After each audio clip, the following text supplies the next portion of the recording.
On today's episode of Gathering the Kings. I think all successful people want other people to succeed as well. Sure. Yeah. You know, the stories we saw where what was this?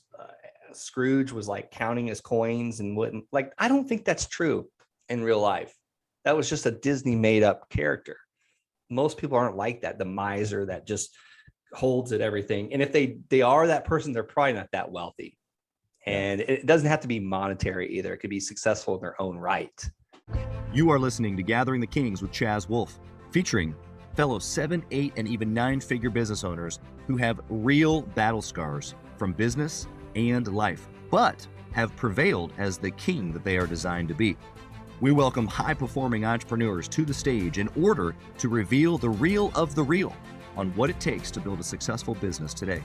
We dissect the good and bad decisions they've made along the way that give a true and accurate picture of the journey of success and how you too can get there. Through this dialogue, you will learn the value of growing your network and surrounding yourself with power players and kings like today's guest. Grab your pen and notebook because we're about to dive in.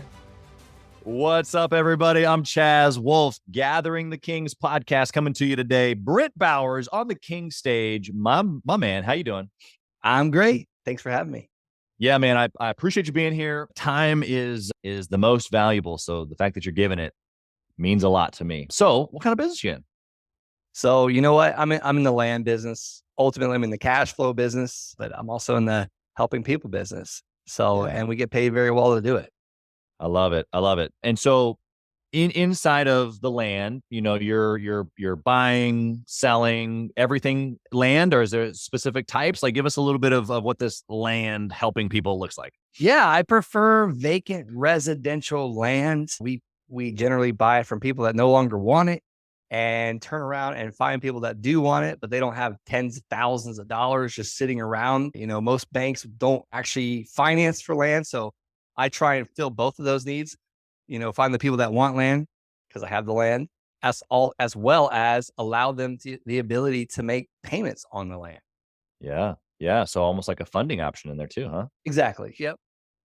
Well, I love the creativity of getting deals done. It sounds like you're in the same vein. We'll have lots to talk about here. But before we jump into your story, tell me at this level, obviously you're crushing, you're doing a certain amount of revenue, right? That $1 million mark or more, but why, dude? Why are you still going? You've already got success. You've got it wrapped up. You got it in the bag. Why are you still doing it, man? You know what? It's funny. Me and my wife went out to lunch. We just got back from lunch and I was like, you know what? What if we just took just gave everyone on our team like a package, like paid them out and just was happy where we're at, you know, didn't acquire any more land or houses. And she had a really good point. She's like, well, a lot of them will pay off in like 7 to 8 years. And I was like, no. We've been doing 30-year mortgages. But I think the real reason, that's her reason why we can't stop. You know, you got to keep building it, buying and selling. Yeah. But I think the real reason is we're entrepreneurs, we're business people. If we did not have a growth and building mindset, we probably never would have built this in the first place. Yeah. I mean, if I didn't have that mindset already, I probably would have stayed in the military, stayed with my W-2 job. Yeah. And let someone else dictate my schedule and my time and what I wear and how often I had to cut my hair and shave my beard every day.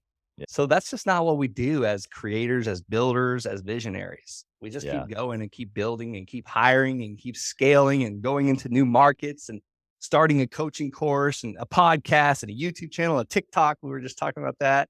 Yeah. It just never stops. Like you got to have something to do with your time. You know, God, like in the Bible, it says, you know, the idle hands, and I'm very paraphrasing this, are the devil's playground, you know, type thing. So a lot of times I don't make time for myself to sit around. I don't enjoy sitting around. Yeah. I think that everything that you just said, every entrepreneur is going, yup. Yeah. Now the desire for more that you referenced, not every entrepreneur has that, right? Where they don't want to be told what to do. They want to do their own thing, but that obviously, you know, that like sends you into business. It gets you started. Right. But in order to like really scale to where you are and have systems and people and all the things that would give you freedom to just hit the pause button if you wanted to, those things come from the desire for more. So where, like, was it along the way that you kind of realized that you had that desire for more? Was it a moment in time? Was it like this epiphany? Was it like, I just haven't stopped. I didn't even realize it. Like, give me some feedback there.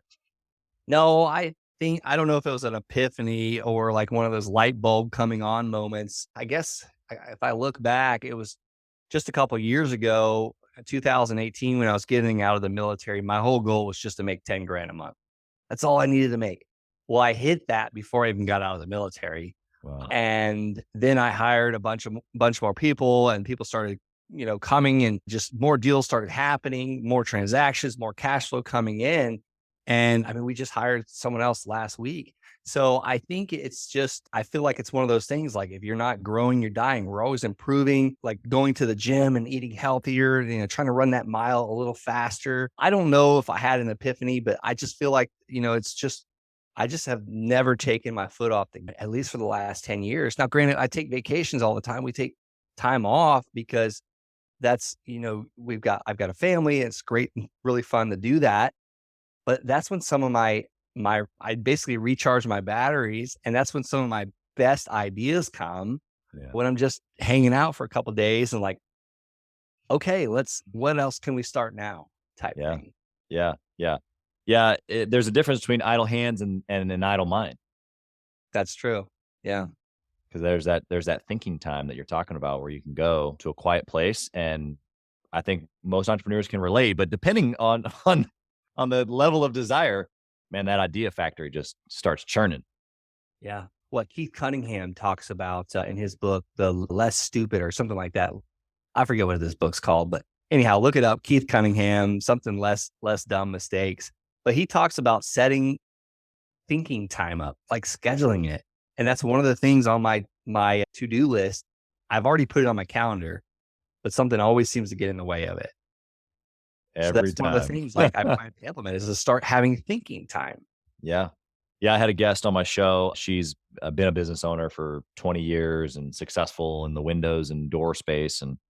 And she said that she had a business coach once tell her that, you wouldn't miss an appointment with, a client or, an employee. If you're doing an employee meeting, why would you miss that appointment with yourself? But it's so hard. It's so hard.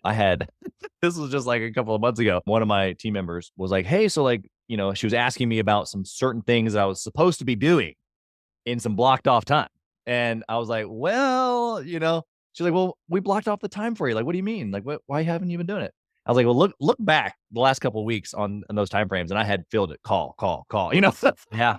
Deal, this, meeting, this, and she was like, no, you can't do that. We need you to, da, da, da, da. So yeah. I received that kind rebuke. I receive it. No, it's so true. It's like I have a mentor, and he's like, look, if someone calls you or tries to interrupt you during that time you set, let's just say that you set a time with your son to take him, to get ice cream on that day. You can't say to that person, oh, hey, actually, I'm actually going out. I'm going to take my son out for an hour or so. I can't actually do it because I've already got a commitment. No, just say, I already have an appointment. Can you do it next week on Thursday? That right. Person that's calling or texting is not going to say, well, can you cancel it? Like, you don't even have to get into that. Like, just, nope. Block that time and be just almost religious with it type thing. Yeah. Nothing gets in the way of it. And our phones and our emails and our Twitters and our text messages are the biggest killers of productivity because everybody else is squeezing their way into your schedule all day long. And it's a darn addiction. It really is. Like, we got to check that phone. And no, if we schedule that time in, like, everything else is second nature type thing. That's right. I love the mindset. Okay. So let's go to your story. Let's go back maybe a little bit of time where, you maybe aren't where you are today, but you're in the middle of it. You're in the thick of it. And I want to know a good decision that you made that really catapulted things forward around people or systems or advertise. Like, what was that one thing, or maybe one of the things you can look back on and share? Well, I guess one of them was really, we've been talking about this whole entire time, was time blocking. When I was in the military, I had to be on base by 6 a.m. to be doing physical training. And most of the times I wouldn't be able to leave until like 6 p.m. that night. Like, my days were stuck there all day long. So I I didn't have time to start a business. I also had a brand new baby, a very new marriage. We had just moved across the country, all these things that I had going on. And I could have just said, you know what? I don't have time to start a business to eventually get out of the military. That's what I wanted to do, was get out of the military. Right. But I had to find that time. And that was no Netflix, no Hulu. I don't even think Hulu existed back then, but I would get up at 4 a.m. every single morning, at least 6 days a week. And I would time block the things I needed to get done to work on my business. Now, I couldn't call back sellers and buyers at the time, but I could email them back. I could, message them on Facebook, these things like that. But it was just setting that 2 hours a day multiplied by 6 days a week. And that turned into, what is that? 12 hours a week, multiply that times 4 in a month. And then by the time a year's passed, you have put in so many hours to build your business. And that was probably the best decision I ever could have made, was just finding that time. Now I would drop dead at nighttime by 9 PM. And I still have found myself in that, I'll still get up at 4 a.m. some mornings when I'm feeling overwhelmed the night before, I got all these things to do. It's amazing that 2 hours when the phone's not ringing, when the kids are not awake, and you have 4 kids. I've got 3. There's always something that gets in the way. You just got to find that time. Yeah, it's so true. And so you put that, in that place of that personal appointment, whether it be the thinking time, the gym, prayer, meditation, Bible reading for me, it's those things, they're on the calendar, but it's you just have to remember that you're committed to those things, just like you are the podcast with Brent Bowers, So I just think that there's some mindset there that it never goes away. And that's what I want to hear. I want the listener to hear that you got 2 people at a pretty high level saying, hey, look, you still get overwhelmed. You still wake up at 4 a.m. going, okay, let me get a couple of extra hours in here today. Let me be really, focused. I'm still on a regular basis now. Last month with new baby has been interesting for sure. Mm-hmm. There's been some later nights and some earlier mornings, and it's been all over the place, but you have no schedule. Yeah. but there's stuff that needs to get done. So you got to figure it out is my encouragement to the listener. And God bless all wives, all spouses that have to be married to entrepreneurs like you and I, Chaz, because seriously, it's they're getting up with the baby and they're dealing with our, mental ups and downs and our roller coasters. And, I don't know, I might be the only entrepreneur that I swear business is a roller coaster sometimes. Some days I feel like I'm on top of the world, and the next I feel like it's all raining hell down on me at the same time. But I wouldn't trade it for anything, because it's we're building something. I listened to the book the other day on Audible, really long book, but so recommend it, by Phil Knight, the co-founder of Nike, called Shoe Dog. I was depressed the whole time during listening to that book. I mean, it was 20 years they were in bankruptcy. And then one day, God turned the lights on, basically when they went public, I think, if I understand correctly. Yep. And he's giving $100 million a year away to charity. It's I want to be that guy. Yeah. Yeah. But the story, as you're saying, nobody knows those individual moments, where they're hustling and going to track meets and trying to sell shoes and, all the little things, or the behind the scenes of the manufacturing and how that almost bankrupted them. And just an incredible story, like you're saying. But we all have those moments, to your point. We all have those decisions to be able to keep going, because it doesn't just happen. And even if it does happen, then you might be on the way down now for a minute before it happens again, whatever it is, Yeah. And we're seeing it right now in the real estate market. I have several properties that they've slowed down on me, but thank God, we're, okay, financially, we're set. We still got the cash flow coming in, and it's but we just came out of a 4-year cycle that it's almost we could blink and make money. Right. Type thing. And though I think it's a good time to get in real estate, yes.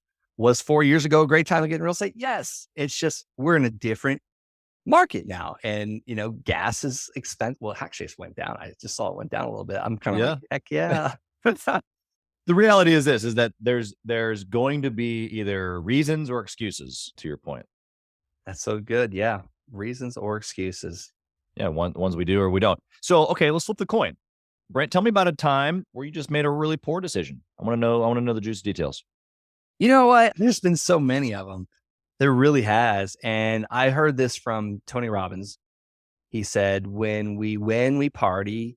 When we fail, we ponder. And, I was winning so much. It's like I was in the military still, and I had just started buying and selling land. And I was like buying land for $285 and selling it for $5,000, buying the next parcel for $500 and getting $500 down and $400 a month. And like all these little things, and these wins just kept stacking up. And I was like, I think by about the 10th or the 12th one, I'd made a couple $100,000. And I'm just like, oh my, anything I look at, I can just buy it and sell it. I'm going to turn it to gold. And I stopped going and looking at it. I would just I would be doing my Army emails or just getting back from the field. A piece of land would come across. I was like, yep, we're getting the 1/3 of the value, buy it. And I didn't even run title insurance. And I did about 3 or 4 deals where I had purchased the land. And one was a gaping crater in the ground. Another one was like a treasure deed where there was basically a cloud on the title. And I had buyers lined up for all these things. And we found out about the problems after I had bought them. So it's just like, I got cocky and arrogant, and I had to go back and okay, there's steps for a reason that we need to take to make sure that we're not getting into a bad investment. So that was one of the many, many times where I made bad mistakes, but I learned from it. So I see it as great value. And I've taught many people how to avoid those type things. And we dug ourselves out of the hole, or that was before I had a team. I dug myself out of the hole, and it's just, I learned a lot from it. So I'm glad it happened. Yeah, I received that. I think that we all, I mean, we've all lacked the due diligence, whether it's in a partnership or in a deal or in a, we could insert whatever you want there. But what I actually heard you say was that you got arrogant. That's right. I got cocky and arrogant, and I was like, oh, I can't mess this up. Right. It worked out. And so the listener, I'm sure, is going, okay, well, the learning lesson there is don't be cocky, don't be arrogant, think through things all the way through. Was it just so many wins in a row that gave you the false confidence? False confidence. That's so good. Great. Put a great term on that. Yeah. I got so many wins so quick that it was just false confidence. And that, it's funny, you said partnership. And then I went into a partnership with one of my brothers, my best friends. And we went into a business, and I was just arrogant. It's like, anything I touch, I will turn to gold. And it didn't. And things went south with that business. And then eventually our friendship, and we're good now. Thank God, because the money, screw that.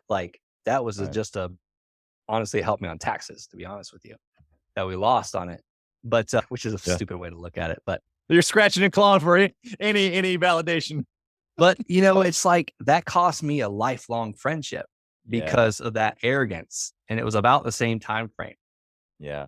No, you're right. I think that's the point here, is that, I mean, I think for a long time, I have been a huge proponent of winning, right? I even have in one of the workbooks I created for our mastermind group that you need to win every day, period. Yes. You need to win every day, and you do. But how do you then stop the mindset of multiple wins? If you're telling me, Brent, Chaz, that I need to win every single day. Hey, Chaz, Wolfe here. As many of you know, I have been on an absolute mission to help entrepreneurs from all across the country in many different industries level up their game and grow their business, and intentionally connect with other entrepreneurs. We do that obviously through the podcast, but we also have a peer-to-peer mastermind group specifically for 7 to 9-figure business owners. We are bringing some of the best and most successful entrepreneurs and minds together in a regular and a super intentional way to not only grow our network, but to be able to leverage. And at a certain point in business, success becomes about leverage, leveraging time, leveraging resources, leveraging key relationships. This is exactly what we're doing inside of the peer-to-peer mastermind group called Gathering the Kings, specifically for 7 to 9-figure business owners. So if that's you, if you're ready to level up your 7 to 9 figure business even to the next level and get around other big hitters just like you, I want you to go to gatheringthekings.com, fill out a short application, and it'll come to an application call with me, and I want to chat with you to see if it might be a good fit. Talk soon. So I'm in here looking for the wins, and I'm getting confident over here. What's the caveat there? How do I stay humble? I don't know. I don't know. As far as winning every day, I got a little on the other side of my desk here at my other desk. Like I've got like a couple things I want to accomplish every day. The first is, go to the gym. And that's one of my personal wins. Go to the gym, make 5 connections each day. It could be a seller, it could be a business partner, it could be my accountant. And that, like for a while, that was the top 2. Now then there's personal stuff, like, make sure I make my wife feel loved and appreciated each day. Each one of my children, to just have a little connection time with them each day. Cause there's 3 of them. And you've got 4 now. It's really hard to make sure each one of those little growing beings get that win. And that win might be daddy sat with me and read a book for 2 minutes.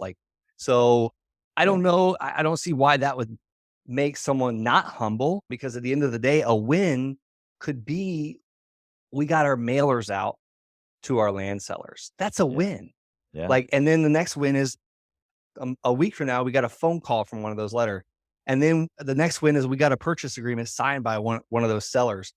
And small wins turn into, now get 16 grand a month on land notes or whatever, whatever that win might be. Or I get the parking spot really close to, the Applebee's restaurant, and I just say winning, or the shaded spot because we're in Florida and it's 100 degrees right now. Yeah, so seriously. it's small wins. Yeah, no, I guess it's all perspective, right? If you are thinking of the little things as not so much an arrogance boost, but of this is helping me build something, I think that's great perspective. I also think that gratitude, or having the perspective of something that once was different, and so, for the listeners that resonate with me, knowing that didn't come from anything, single mom family, literally just, I can remember when things weren't like this, when I wasn't in a beautiful office inside of my home that we just got done building on a beautiful estate. I can remember when life was just a little bit different. And so even though we have it, even though I got the win, even though I'm beating my chest a little bit, it's like that same moment where you're like, whoa, bro. You remember when. And so I think both of those perspectives are super valuable. I want to know real quick here, Brent, do you have any sort of discipline or maybe even process when a decision comes to you? We've been talking good and bad decision here. The decision comes to you right now and you got to make one. What do you do with it? So for instance, if you came to me or someone came to me just a little bit ago, we have a brand new contractor in an area that's working on one of our properties that we've had a lot of mistakes with lately. A couple contractors ripped us off, and nothing against contractors, but I guess my process is what does history show me? Mm-hmm. What have I dealt with in the past? Or can I call somebody that knows or refer? So I guess that's my process. It's not huge. It's not anything groundbreaking or earth shattering. It's what does my past experience show me? And if I didn't have any past experience in that, who do I know that does, that I can reach out to? Because here's the cool thing about successful people. And you know this, Chaz, you're an example of it with your podcast. And most successful people, actually, I think all successful people want other people to succeed as well. Sure. Yeah. That the stories we saw where, what was this? Scrooge was counting his coins and wouldn't, I don't think that's true in real life. That was just a Disney made up character. Most people aren't like that. The miser that just holds at everything. And if they are that person, they're probably not that wealthy. And it doesn't have to be monetary either. It could be successful in their own right. Totally. But you can always call someone and get help. So that's my very simple process. Yeah. What you just said is basically it's not about the money necessarily. I learned this principle a while back that having more money doesn't necessarily change you. It amplifies who you already are. And so when good people get a lot of money or successful in many different areas. It could just be more monetary, but to your point, it's, I want to give back, or I want to be able to raise up my community, or I want to be able to help other people through a podcast or whatever. And then the people who are already ill-willed, or have an inkling in their spirit are going to do wrong things anyway. So I think you're spot on with that. It's a matter of being able to build with right intentions, probably. Yeah, and those people won't be successful. They won't be wealthy or rich very long either. Like something bad will happen because they'll bring it right on themselves. Yeah. They'll go to prison or whatever. Yeah. I mean, they won't last long. All right, let's hit the speed round here, brother. I've got a All right. question on the first round here of dwindling your business down. All the transactions, all the calls, all the everything down into one trackable metric. What is it? As far as the metric, let me make sure I understand you correctly.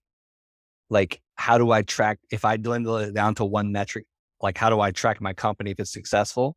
Sure. Yeah. If that's how if you dwindle everything that you do down into one trackable thing. Can I have two metrics for like a key performance? No, it's indicator? one. But yeah, no, share them both. Because here's the thing. It's like, and it's so simple. It's, we have to know exactly how much we have to put out to get a return and how much that return is. So right now it's about $1 for every dollar we spend, we make about $3.95 back in all the companies combined. So that's two metrics. So I kind of cheated. I don't know if I can figure out one. I'm probably your least intelligent. You could dwindle that down into return on ad spend, basically. There you go. Yeah, return on spend. There you go. Yeah, interesting. Return on investment, ROI.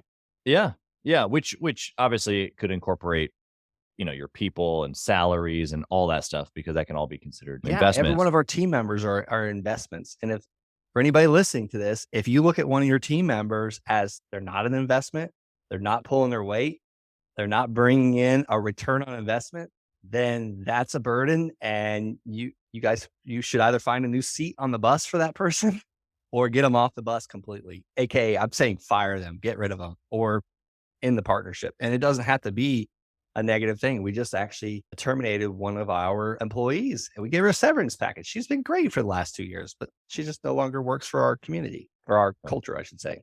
Right. Yep. Exactly. All right, Brent, what book would you suggest that a 6-figure business owner read? Oh man, I say The Wealthy Gardener. I just love the story. It's about a chiropractor that just worked his way up in real estate. And it's just a beautiful story. I almost said my wife's book that she just wrote, Mother Trauma, but throw it out, Mother Trauma. Oh yeah, my wife is doing really well on Amazon right now. She's already got 22 reviews. So I'm just really proud of her. So a writer in the family, but the 6-figure business earner or 6-figure earner in business should probably read The Wealthy Gardener if you haven't done so already. Yeah, that's good. We'll list both of those books in the show notes. I hope that the one for your wife kicks off. Next question is, do you intentionally network or mastermind with other entrepreneurs? Absolutely mastermind. I'm very intentional on networking. I don't go to random networking events. I go there to either speak or learn something, as I actually got to give the credit to Sean Callaghy for that. The guy is just incredible in the business relationships that he builds. But yeah, I highly believe in it. I mean, this podcast is a very not random networking event. Like you and I are networking right now. Yeah. So yes, I highly agree with it. I'm actually starting my own mastermind. I know you have one as well. It's incredible. So it's very powerful. I started a real estate meetup many of years ago. It's still growing, even though I'm out of it. I can't tell you how many hundreds of thousands of dollars in business that I got to do by starting that event. So you can start by going, but I think you should also create too. Yeah, no, that's so good. It's a good perspective of not just being a recipient, but a giver. But that's kind of why I like the mastermind format usually, or at least in my opinion, ones that are done in the actual definition of masterminds. Like you can give and take in the scenario. It's not like just sitting down in a seat and taking notes. That's more what I would call a conference.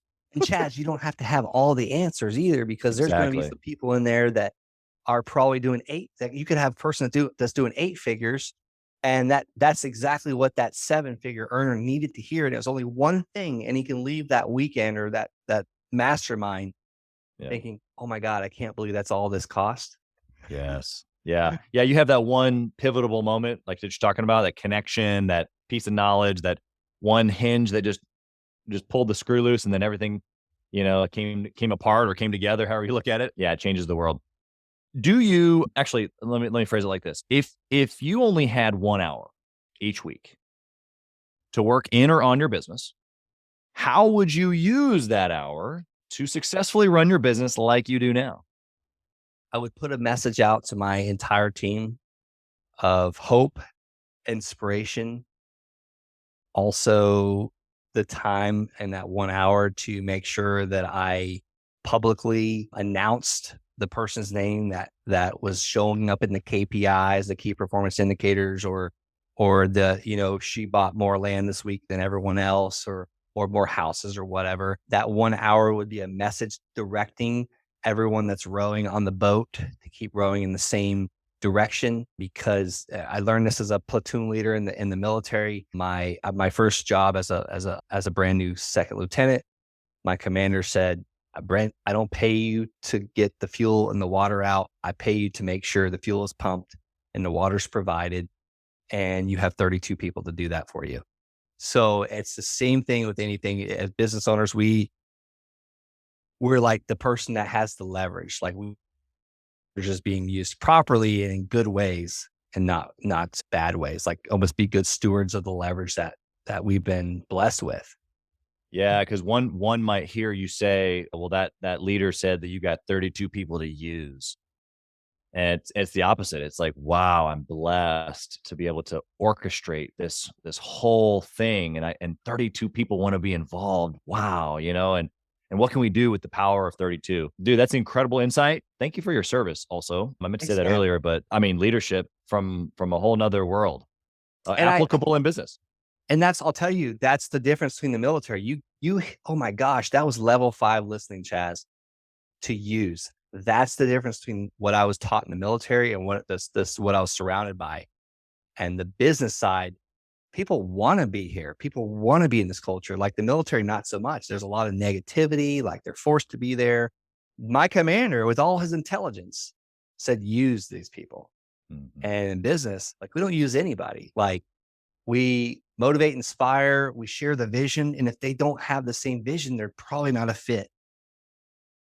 Yep. And then the confidence that we have as entrepreneurs is that there are lots out there who are a good fit.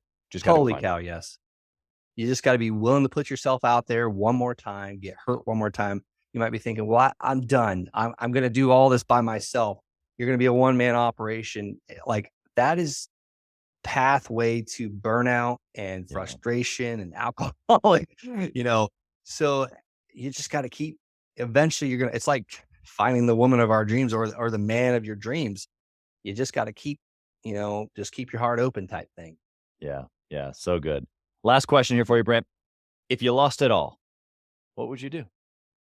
You know what? I would walk down to the county assessor's office and I would figure out the people that were behind on their taxes, and I would ask to borrow their phone, and I would start calling those people to see who I can help. I kind of had thought about this, like, okay, if I didn't have any money to market, I would just have to somehow or another get down to the county building to go through the records and start writing letters or whatever to be able to start finding landowners that are behind on their taxes or out of state or both, combine those two and start reaching out to them and see if they consider, selling that parcel of land. Yeah. You would do it all over again. Yeah, do it all over again, but way less scalable, way more time consuming. But you do that for a week or two. Yeah. You'd be back. As soon as the money flows. Yeah. You'd be back right where you are. I love everything about our interaction today. Just your spirit, just the kindness that you've spoken, the encouragement that you've given, value drops. I mean, you're building a phenomenal business over there. I can tell just from the language that you've used today. How can the listener connect with you? How can they find you? No, I appreciate you asking me, Chaz. I built a YouTube channel. If you go to YouTube and search Brent Bowers, you can find me there. That's probably the best place to find me. Perfect. Well, check out his YouTube channel. Brent, we wish you nothing but all the success and blessings that your hands will, not being idle, will produce for you. And so we appreciate that. And thanks for being on the show. Thanks, Chaz. God bless. Thank you for listening to Gathering the Kings today. I hope that you were able to pull out a few nuggets to go apply into your business right away. More importantly, though, I hope that you're realizing that it takes more to be successful than just being by yourself, doing it all on your own, carrying the weight all by yourself.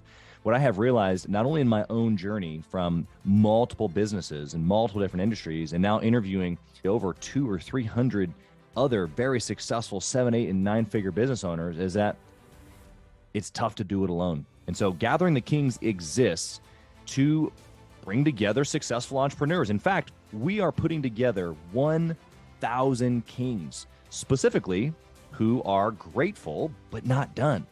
We're intentionally assembling kings who fight tooth and nail for their business, family, and communities. And here's what we believe, that in the pursuit of excellence in those areas, that it ignites within us the responsibility to govern power and forge a lasting legacy. So if that relates and resonates with you, and you know that you need people around you, sharp, qualified, other very successful business owners, I want you to go to gatheringthekings.com. I want you to take a look at what we're doing and see if it makes sense for you to be part of our pursuit to 1,000 kings.